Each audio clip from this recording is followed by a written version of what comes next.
So, hi, I apologize. I'm so sorry. I'm late. I went to the Huntingtons thinking that's where it was happening. So I was there by like 12:50 thinking, hey, I'm early. I'm going to take some time and relax. And then I call her. I'm like, I'm at the gate. And she's like, no, it's at ELAC. And I'm like, what are you talking about? So I apologize. I got here as fast as I could. And I'm so happy that it's here because the moment I stepped out, I had a deja vu. So just about a month ago, I had a PD here by another organization. And as I was walking out the elevator, a former student of mine was taking classes.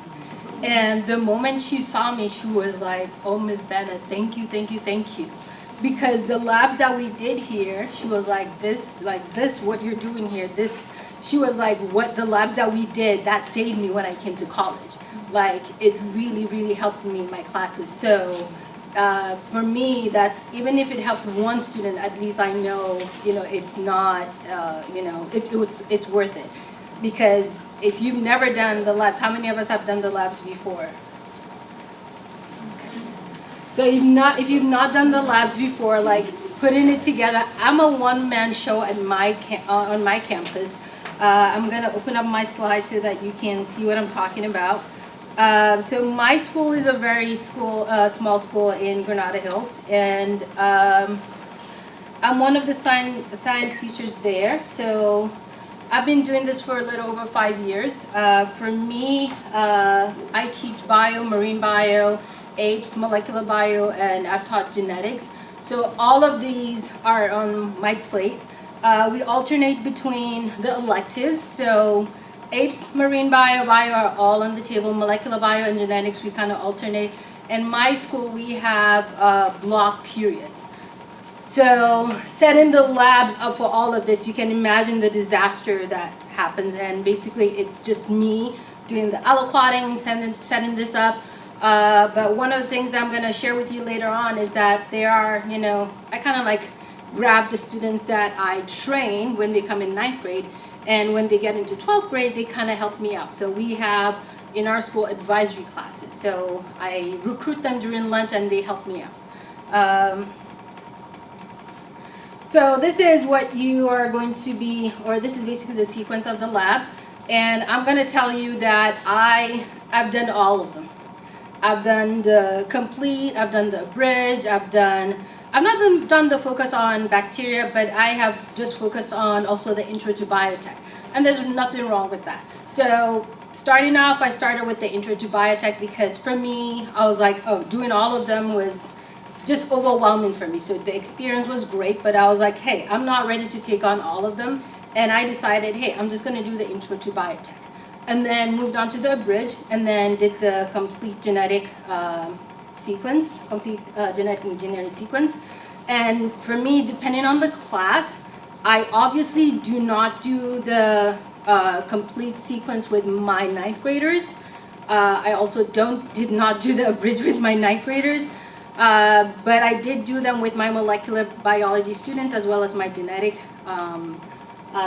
class because my kids then were 11th graders and 12th graders, so the age was appropriate, and it's an elective class, so it gives me flexibility, and it's age appropriate. I'm able to get their attention more. For the 9th graders, I do the intro to biotech, bacterial transformation, because that's a little bit more interesting to them. Sometimes I just focus on the intro to biotech as well. In terms of implementation for my bio, I just focus on try to do it when I get to instructional segment 5. So if you're experienced in teaching bio, we have different instructional segments. I try to do it different ways. Sometimes I do the traditional way, instructional segment 1 through 6. Sometimes I flip it around, start from 6 and then go to 1, depending on the time that I have. I try to do it, and Karen knows this, I try to avoid like the rush time, which is usually spring, where the AP Bio teachers are trying to get the kids for themselves right around spring, January through March. And the reason why I try to do that is because I want the kids for as long as I can hold on to them. So when I flip, let's say I do it in the fall, That's when I do like instructional segment 6, and then I do instructional segment 5. That's with my bio kids. But I still want to do the structure and function, do DNA, have them have an understanding of proteins and all that. Then I do intro to biotech. I do some extension activities with them. We do like DNA profiling. There's a lab on gizmos that I do with them, and some worksheets that we do. And then with bacterial transformation, I try to do it in my honors classes. And then sometimes with the regular bio class, I go the regular route, and then I do towards the end of the semester. That way, I mean, for them, it takes a little bit longer because it's, I don't know whether you, I know you all know that for them, understanding like protein synthesis is very, very hard conceptually. So once they get that, like the fun for them is when they get to play with the equipment. So to have them be excited towards the end of the semester, especially because they're not doing stuff in other classes, I leave this towards the end. And by then, nobody's using it, so I get to keep it for longer. So that's one of the things that I've done. So towards the end of the spring semester, I tend to do that as well. For genetics, I've done the abridged version, which allows me to, again, just implement it with the 11th and 12th graders. They love this. I think, the student that I was talking about did molecular bio. The molecular bio is elective, so I do this after we've talked about cells, protein synthesis, and again, I just talked about how I did the complete lab sequence. It's 12th grade class only. Before we do the labs, we talk about lab skills, aseptic techniques. We also talk about lab equipment. We also focus on careers as well. There's, I'm not sure whether you've already talked about the careers. Yeah. Okay. You've done that already? Yes. You did it, yes? Okay. So I try not to divert a lot from what they give me. I just kind of modify it a little bit. So the slides that they used here was what I just took and kind of modified it and made a worksheet out of it. And then the workshop that I was talking about also, it's ABE-LA from NorCal. Has anybody heard of them before? Okay, so there's an organization called ABE-LA. They also had let's see, a summer PD, and they also had something about biotech careers or something like that. So before I went to the PD, they also had something on their website which I also used. So that also I use with the students for the molecular bio class, again, because it's an elective. I try to stretch it out a little bit for them, and especially because they're 12th graders, I do that a little bit more. And then with the careers, I have them explore and do like a presentation, and then we do what I call, what is it called? God, I'm forgetting the name of the thing right now. I'll remember. Okay, so this, I steal this and I also put it on my slides, basically so that the students can have as well. Again, I don't usually change much from what I get from this PD. I just take it and just make it my own. Similar to this one as well. The setup, I try to mimic it as much as possible. The only thing I would say I don't have for this would be like the little, what is it called? The little sheet right here. And then for the pipettes, I was able to convince my principal to buy 7 extras for me. So when I get the kits, I have extras. So we're able to have more so that the students can be able to practice. The only thing I don't have more of is the gel electrophoresis chamber, which I'm working on getting. And then I try to get the waste bin to match this right here, DI water, everything to match what's here, so that at least in terms of modeling what they're seeing, they can be able to see, hey, this is what this looks like, and I'm not changing it up as much. So like I said, we do protein synthesis. So one of the things I like to use is I use the flow of genetics modeling kit. So this is one of the kits that, so this is the kids learn about DNA replication. And then we do the micropipette art as well.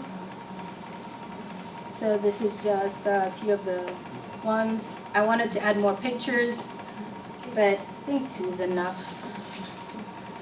I went looking for pictures and I realized I submitted the iPad without taking out my pictures, so I apologize. I'm terrible at taking pictures. I need to do that more. And then some of the results. All right, some tips and tricks that have helped me. So like I said in the beginning, I do a lot, and so my class is always, I don't know, busy with so many different things. So I try to get my class ready before I get the kids from Karen. I tend to recruit kids that I've had before. So we have advisory kids that we hold on to for 4 years. So my advisory kids, I teach them how to do it, and then I drag them in. They help me out during lunch or during advisory, depending on what we're having. I try to aliquot as soon as I get the kids in. Labeling the tubes, so I have everybody working. Like if you're not aliquoting, then you're labeling tubes. Reviewing and emphasizing on lab safety and disposal. This is very important. Even for 12th graders, I know we do like lab safety in the beginning of the school year, and I know some things are safe to dispose of in the regular trash bag, but I don't tell them that, because even if when it comes to dispose of in the biohazard bag, they're not going to remember that. So I just make sure that whatever it is that we're going to dispose of, we're going to start practicing from day one. We're going to dispose of in a particular bag, and I dispose of everything. And I can put it in the trash can. They don't know that, because if I say, okay, this is safe to put in the trash can, when they come, some people are going to do it right, but in the end, I'm going to still have some people that are going to put it in the regular trash. When I say, hey, no, you're going to put it in the biohazard container, no, they're not going to do it. I try to make the gels, and a lot of gels as much as I can, and I store them. I usually we usually pick up on Sundays. Yeah, so I would take the things home. I start as soon as I get home.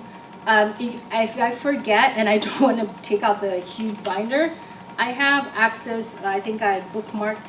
This is on my laptop, but I bookmarked like the Amgen teacher website, the video link for the YouTube, and I just rewatch the videos again just to be able to help me remember. And if I have time for some of them, I also reread the instructions, because we're only human. Any questions so far? I try to make copies for the instructions, just because I think it's easier for them to have paper, and I've done it different ways. I think first year I made all white copies, and then the next year I made different colored copies for the different labs, and I figured that worked better for me. So like lab 1, I had like blue paper copy. Lab 2 was like cream. Lab 3 was a different copy, and I think for me and the kids, it kind of like helped us determine which lab we were on. So I decided to keep that with me. So I would have like the digital option also for anybody that might want to review, because I have like the overachievers that also want to see what we're doing the next day. Hey, miss, what are we doing? I have the digital option on Schoology linked where they can have access to. I'll let them know. But I always make copies, and I also make extra copies. I also make them have a folder so that they can put it in and keep it. Sometimes I ask them, or I give them the option, they can leave the folder in class if they know they're going to forget it. But most of the time I encourage them to take it home so that they can review. For pre-lab, I have them do the lab exchange, which before I did the biotech experience, which is I think what most of us did, right? The lab exchange. I found that really helpful, so I just implemented that as well. I just save the videos as my favorite, and anytime I just create a new class, I would just upload the sequence, And the only thing I do make sure is that they sign up in class. I don't trust them to go sign up outside of class, just make sure everybody's on there. And then I also make sure that they have a partner. This is where I've changed it up a bit. So initially I would have, I'll make the lab partners for them. And I would say, hey, if your lab partner doesn't watch it, you're not gonna do it. It becomes a challenge because if I force you to sign up with her, then if she doesn't do it, you don't like her, then you're gonna blame me because it's my fault. So to motivate them, I think the next 2 years what I did was I allowed them to choose their partners. But then if your partner does not watch the video, you cannot do the lab. So I saw a better improvement in that. And then what I would do is, as others are doing the labs, you're in the back with your partner, you're watching the video, making sure your partner is watching the videos. And then once you're done, you can get up and then get in your PPE and find your lab station and work.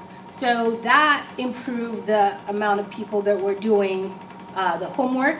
I think I got like 90-something% of the kids. Very few kids were not doing it. I think in the first 2 or 3 times that we've done assignments that I assigned, and then by the 3rd class, everybody's doing it. Because nobody wants to come and sit while others are doing it. They want to all join in the moment you say, hey, go. So it holds them more accountable. And then PPE, I also review, that first day, how do we get our PPE? I have specific stations or specific places for our lab coats, goggles. I just teach them how to get the lab coats, how we put them away, because then that takes a lot of pressure from me in terms of cleaning up. And then when the next class comes in, we're just transitioning to the next thing. And also cleaning up the station, making sure everything is put away, because my class just has like the benches behind on the sides, and my tables are in the middle. So I make sure that everything is on the benches. That way we put everything away and then class can continue. In terms of groups, even though they have partners when they're doing the assignments, I group them about 46 depending on the class size. The biggest class size I've had has been in the molecular biology class, which was about 36 kids, and I went like 6 per group. And then the smallest class size I've had was 15. So we go up 46 and then 6 different stations. And for the molecular biology class, what I did was I did lab rotations. So as some groups are at the lab stations, others will be at the tables in the middle. They're either reading an article or they're watching a video, and then the others are at the lab stations doing what they need to do. Once, maybe like 10 minutes. It doesn't take more than 10 minutes either to load the gel, or if they're they're doing the lab 2. So it doesn't take more than 10 minutes, and then they switch. And also one of the most important things that I've done is assigning roles, because then if you don't do that, there's one person that always takes over and is doing everything, while the others are just standing there just looking and not doing anything else. Can you describe the roles a little bit? So some of the roles that I've assigned have been, we have the, what is it called? Reporter, and then you have the manager, and then you have facilitator, and then you have timekeeper. Because the timekeeper makes sure that, if there's a timer, if you have loaded the gel, the time is put in, and you put in the timer either on the iPad or on their phone. Well, we're not using phones, but on their iPads. Manager is making sure everything's done right. They're looking at the lab procedure. Facilitator is making sure everybody's on task, and then you have the reporter that's making sure that they're documenting everything. Yeah, so those are like the 4 that I usually make sure that I maintain. And unless I really have to, I don't go up to 6. I try to keep it at maximum of 4. Any other questions? Some of the things that I try to use, like GIFs from Aniva Sisters just to keep it interesting, just showing them what we're gonna see. Also, we watch the videos talking about what gel electrophoresis is. I'm not gonna watch it. When we talk about, so this is for the molecular biology class, when we talk about careers, we talk about who's a molecular biologist, what do they do, and so we watch this and we review the answer questions about it.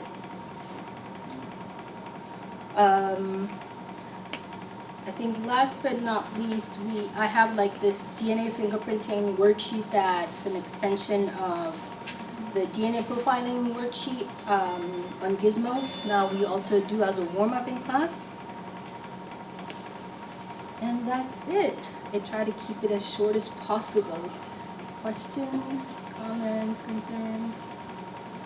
Yes? How long does it actually take you to do the series of the stuff at the end of the year? I mean, you have the stuff for 3 weeks, but the actual implementation of kids doing it. If I'm doing it with my regular bio class, it takes me the 3 weeks.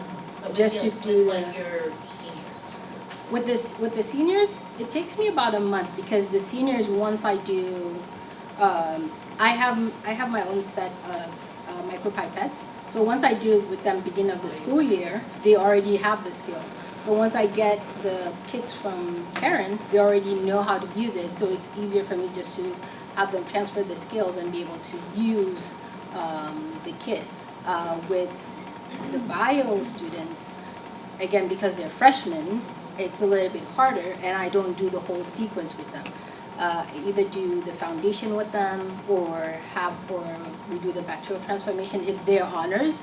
I don't do the whole thing with them. Yes, but still, just having them, practice the micropipette. We have block periods.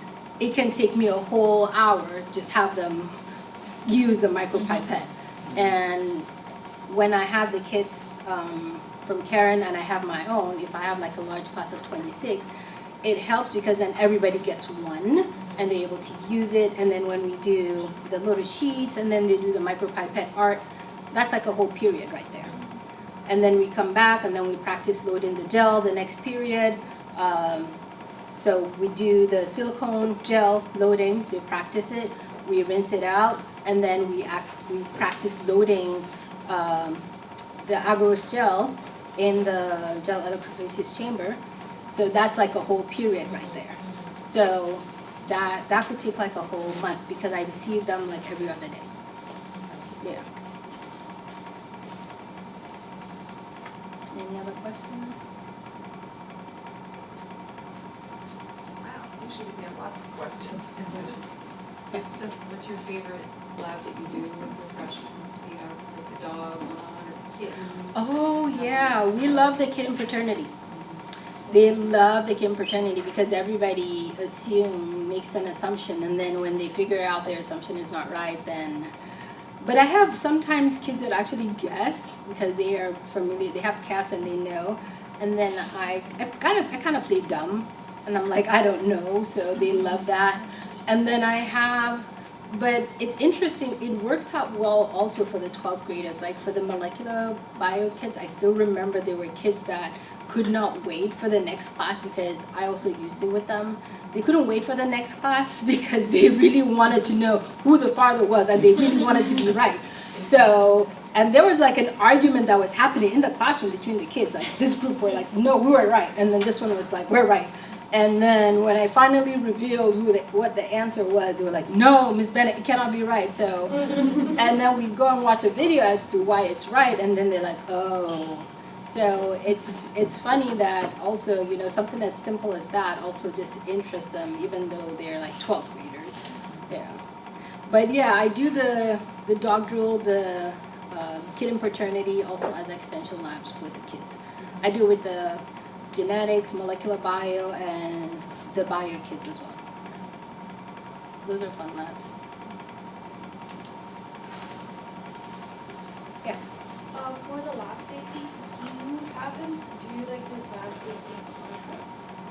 like at the beginning of school year? Yes, so beginning of the school year, we do the lab safety contract, and I also have them do like a lab safety quiz, like an assessment, just so that they're familiar with it. But when I come, if I don't do the labs immediately with them, let's say we do second week of school, I do the lab safety review with them, we do the lab safety quiz, and I don't do the labs until, let's say, October or the next semester.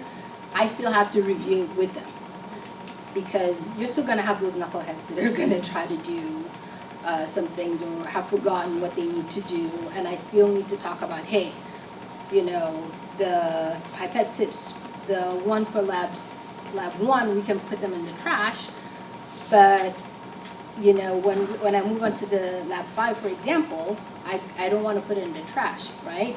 But some of them are going to forget. So I still have them from lab 1. I'm going to be like, hey, you see that bag in the sink? That's the only place where we're going to put the the tips in. Nowhere else. And that's the rule, just to make sure, especially the 9th graders. Yeah, they tend to forget easily.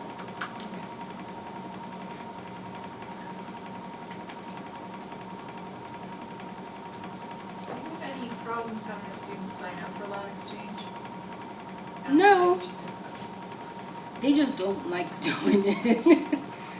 Yeah. For your regular bio classes, do you make, because we were looking at planning for like our high level kids what their lab notebooks will look like and Mhm. writing everything out. But for your 9th grade regular bio kids, do you make a worksheet for them to fill in? I have worksheets for them that I pre-make and print out and give them to put in a folder. Okay. Yeah. So like if you heard from the beginning, like I print out stuff for them, and you can either, if you know you're gonna bring your folder the next day, you're gonna put it in your backpack, then yeah, you can take it with you. But I know some kids that, yeah, if they take it home, they're not going to bring it back. I'm gonna be like, hey, John, you're keeping your folder on my desk, Yeah, keep it right here. So those kids, and then I also make extra copies just in case. Okay. Yeah, so before the lab, those are things like, there's some of the lab, well, all of them have digital copies. So I have like the PDF where I just print out a copy, just go downstairs and just make a lot of the copies, just have the colored papers already set. And then some of them I have leftovers from the previous year in the cabinet, and I just bring out and I just reuse them. So one thing that I did learn this year, which I plan to implement, is when I have them working like for each step, just have, and I forgot what it's called, it's just this strategy that they use in manufacturing, like a verification strategy. Like if I'm working with you, let's say if we are using your reagent, if I pipette a reagent in an agarose gel, I'm going to sign my name and you need to verify that I did pipette it in there. So that's something that I want to implement this upcoming year. So that's the only modification that the only change that I think I'm going to make to the worksheet, just so that when I have them partnered up, like we can be able to do that. Even though it's an extra step, I feel like it's one that they can, you know. Yeah. It's like over. It's like when they're just Yeah. Yeah. It's a good idea. Yep. Yes. So you've been teaching this series of classes for a while using these different strategies. When you do it, do you have your students do a pre-lab in a notebook? Or, I mean, is there any kind of, assessment so you know they're prepared? They've read or watched everything before they walk in that day? And I know you're on block, I'm on like a regular school. Yeah. So, in terms of like pre-lab and for assessment or anything, so the pre-lab that I was talking about that we would do would be me having them watch some videos on Lab Exchange. And then, like I said, I give them like different videos, some that have to do with the Amgen Biotech experience, with like some assessments. And if they're able to like watch the videos and do the assessments, I'm just going in there to see that they've done it, and I'm not using class time to do anything else. It doesn't take away from the time because they do it as homework, right? So that's basically like the pre-lab. And then I get to check it as a warm-up as soon as they get in. So I still give them like a warm-up once they get in, but it's mostly something like just a quick digital thing just to ask them about what they did the night before. But it's something very basic, very easy, and I usually assign it on, again, Lab Exchange. And if you have not done it, then you're sitting down to do it that day. Yeah, but nothing, I don't give them anything written. If it's gonna be written, then it's after we've done the labs, just to check for understanding, or as a checkout before we leave, as a reflection before we continue. Again, this was, I'm always trying to mind time, and that's why I always try to print out a lot of the stuff, and the checkout is gonna be maybe a reflection, and I wait to leave like the lab report until I'm done with the lab. Okay, what was this lab about? What was a guiding question? Like we have a discussion about it, everybody, you know, shares about what the lab was about, how does it tie into what we learned, and then tying into like the instructional segment. And then in the end, we're trying to tie everything back. We have a discussion about it. And then they sit down and like write, I give them a question, and I wish I had my Schoology with me. I should have put in something. They answer the question, and then I review that as their assessment at the end, basically. For the intro to biotech, I have like the micropipetting skills. There's a quiz that they do after we've done all that. Like, okay, how do you set this to a 20? What micropipette do you use to set 20 microliters or 15 microliters? So those are like some of the questions that it will ask you. And then there's also another assessment that I have, also kind of like multiple choice for the gel electrophoresis one.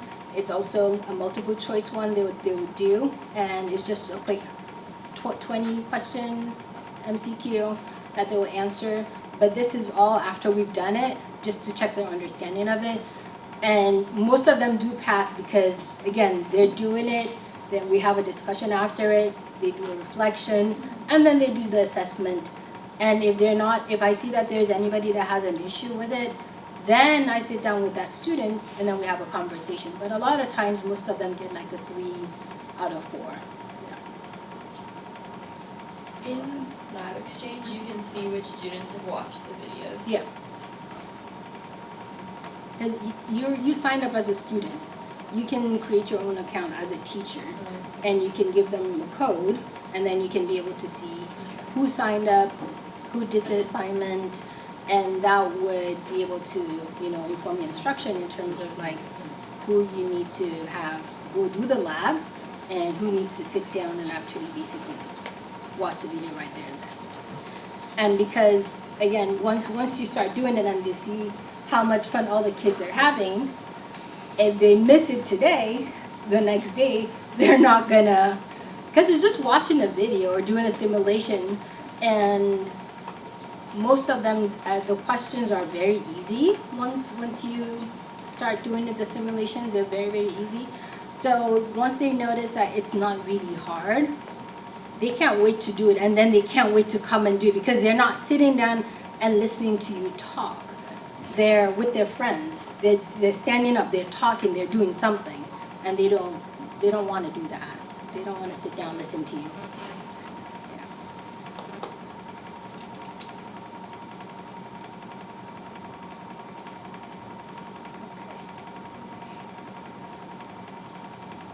Question. Yeah. Do you have any tips or tricks in helping clean up after the clean up in the classroom after lab? Because I'm also on a regular schedule and I'm planning to do with my honor students. And I just want to be able to like know how to clean up before the next class comes. So that's an issue I had. So you have to show them how to clean up. What do you want them to do?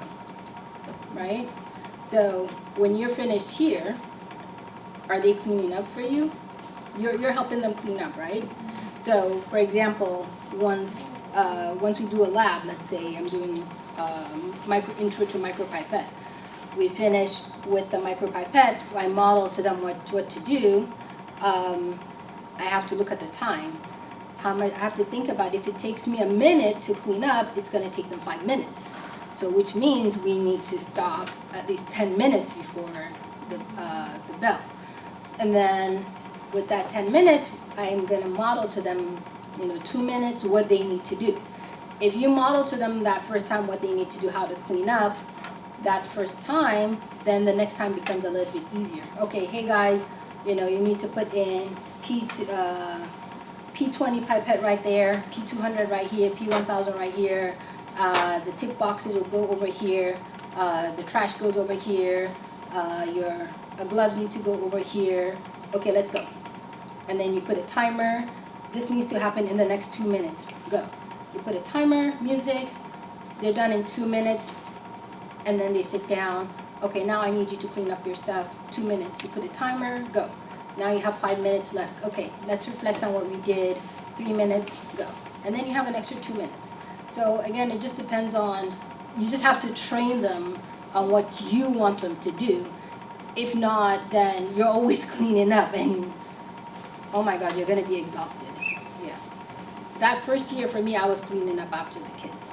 And then I went to a training and they were like, no, you need to basically tell them what to do because there's more of them than there is of you. Because in 1 minute, they're done and they know what to do, they can do it. It's just that if you don't tell them, they're not going to be able to do it. So before they come in, I already know, hey, I have the different places where we're gonna put things away. But if we're gonna do the labs again, like I said, I have the the benches. That's where most of the items are gonna be. So I'm gonna tell them, hey, put everything away. Then the gloves are there's a place for the gloves to go in the trash. Make sure everything is the way you found it. And I'll put the little picture, and that's why I have the picture there. And for every station, the picture, I'll take a picture and I'll have it up. It needs to be the way you found it because the next class is going to be doing it. Or you're going to come back and do it the next day. And once you're going to clean up and set up something else, it's easier for you to take it back in the kit and put back something else. Yeah. Just to follow up on that, you said you got pictures of how it should be, when Yes. it's nice, clean and tidy. Do you actually take the picture, blow it up, laminate it, tape it right up above it, so they get used to seeing what it's looked like? Or do Google pictures as well, or the slides? So this is one picture that I use. So this is a model of one picture that I've used. And I'm sorry I don't have the rest. But this is an example of a station. It has everything. So I'll be like, hey, the station needs to be, this is how it looks, right? I'm going to, when it's cleanup time, there's a timer next right here. And the title at the top is going to be cleanup. The timer is right there. It's going to tell them what to do. Do this, do this, do this. And then the timer starts. And everybody that, if you miss my instructions, you look back, it's already telling you what you need to do. The timer is already going, the music is on, and you're seeing the picture right there, and you're just putting everything the way it is. And if it's not done properly, and they go, what I do is I would call them back. I would literally will call them, all the kids that are in that group, the next period, even if we're after lunch, and I'll be like, hey, you guys, your station was not clean. And they would clean it up. That way, they know the next time they need to clean it up, or else what's going to happen is Benna is going to call them back. So that's the way I kind of train them, because if I don't do that, then I'm always cleaning up. And this is for all my classes, not just this one. All the labs that I do, I actually make them clean up. because, like I said, I'm a one-man machine. I don't have any TAs, I don't have anybody. I set up all the labs for all my ABEs, the bio, marine bio, and I, you know, in the end, once they're done, I put everything away. So if I'm setting them up, the least that they can do is just make sure that everything is put back the way it is. We've had some teachers say that using plastic bins at stations helps a lot.